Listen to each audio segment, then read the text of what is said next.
let's call this one the New American Revolution, and why we need it. Now, I understand the word revolution scares people, even people who don't like the Trump administration. Because I had co-workers in my fundraising firm a couple years back when I would talk about Bernie Sanders and why we need a politician who's going to end the corruption, and they get freaked out by the word revolution. Well, again, the concept is addressing the balance of power, taking power from the establishment, the people that are poisoning this planet, the forces of greed, the special interests, and oftentimes the wealthiest people who are freaking destroying the planet, and giving it back to the people. That was the central concept of America, democracy, that the people would come together and vote and decide, basically what the laws are going to be, at least who their elected leaders are going to be who are making those decisions. Because it's gone, guys. 2016 was a huge election, and it was fraudulent. And I'm not talking about Hillary getting cheated, please, or the Russian interference.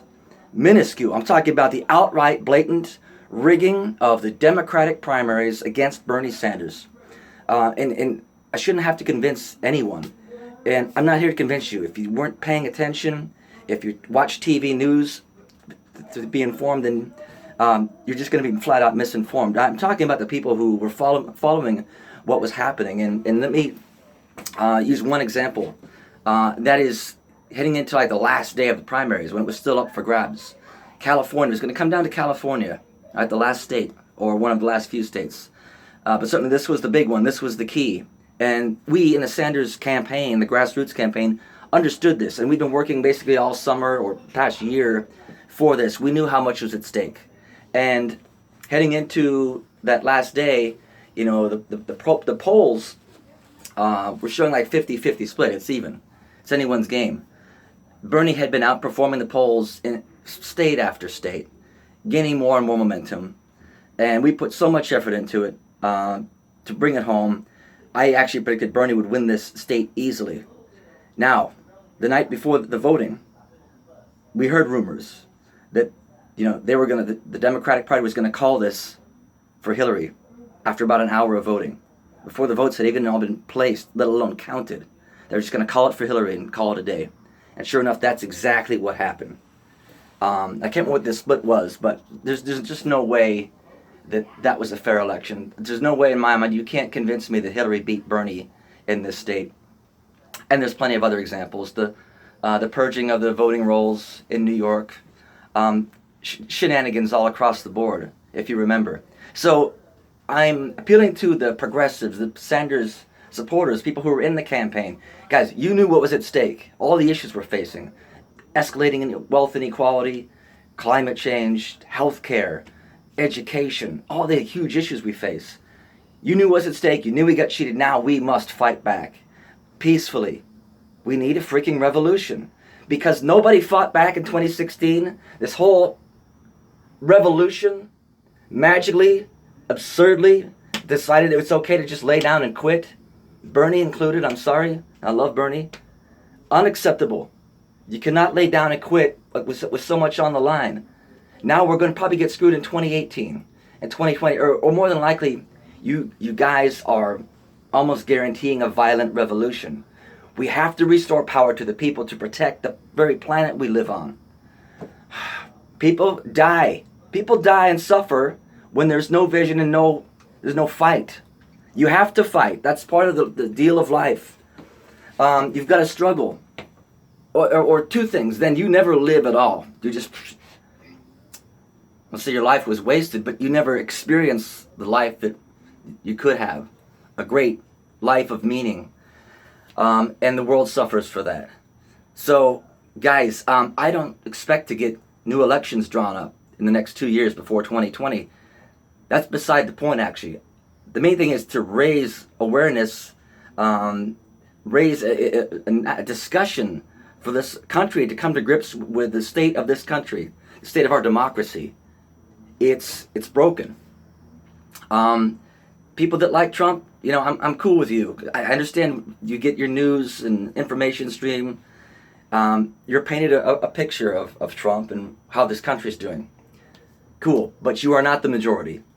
You're not the problem. It's everyone else who knows what's up and lays down. And that's, again, I say it over and over, that's humanity's folly throughout the centuries, when the people don't unite and take their power. But let's, again, spread the petition. People are waiting for this, a real idea. And look, here's another point. Impeaching Trump accomplishes nothing. Nothing. It means you're still okay with the fact that 2016 we got cheated out of our candidate. And the big reward after all that work, oh, we got Trump impeached. Here's your reward, President Mike Pence. And nothing changes. No policies change. Corruption doesn't end. That's no reward at all. And people are asking for money and wasting all this time, wasting time, money, and effort on something that accomplishes nothing. I'm not asking for any money, and probably never will. It's ideas that change the world. Take my petition, take my videos, share them, please. And then we go worldwide. Restore democracy here, and then boom, take my message of world peace and spread that too. Guys, I'm fed up. I'm fed up. I'm not going to die without putting all my chips on the table, laying all my cards, all my aces, in fact. So please, make me happy. Let's do something great. Change the energy of this country, this world. It's time. It's time to go big, peacefully. There's just no more time for warfare. And if you know where we're at with climate change, there's a tipping point, right?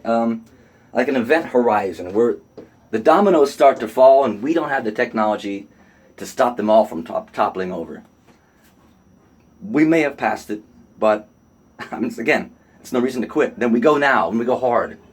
We go big, or we go home. Look, I mean, all the generations that fought and died and suffered to give us a planet, to give us our freedoms, they're disgusted. They're insulted with us right now. We have a duty to them, a duty to the planet. I mean, we have a duty to other animals on this planet. We've got a duty to future generations to get this right. We have real work to do. Every one of us. Everyone's to blame. So I'm not trying to point a finger here. I mean, we all could have done more. But then we all have responsibility in this to fix this. Everyone, get off the couch. Do something. Raise your voice. And again, I don't want your money. Keep it. Take the videos, share. I mean, I reach out to news, media, celebrities, progressive groups, nonprofits. At some point, someone's going to have to recognize, Doug, yeah, you're right. You've got the. And I started this petition right after the primaries, right? Recognizing that we're not going to be okay with Trump. We're not going to be okay with Clinton. We got screwed. We've got to fight back. That's an idea that will catch on once people simply hear about it and say, why not? There's a great idea and a quote from this book I keep talking about, the Motivation Manifesto. And he says, seeking change always requires a touch of insanity. If seeking change before the perfect conditions arise or before we receive permission is unreasonable and reckless, then we must be unreasonable and reckless. History will fill in the wake of our actions. We've got work to do, guys. So that's it. That's my plea to you. Please share the video with anyone. I'm sure there's somebody with some power and money, because I've got none. Is going to see this and make me the martyr. I don't care, man. I love life. But I've got this sacred duty to do this. I see what's wrong. I've got to speak up. Whatever consequence comes from that. Wish you well, guys. Thanks. Bye.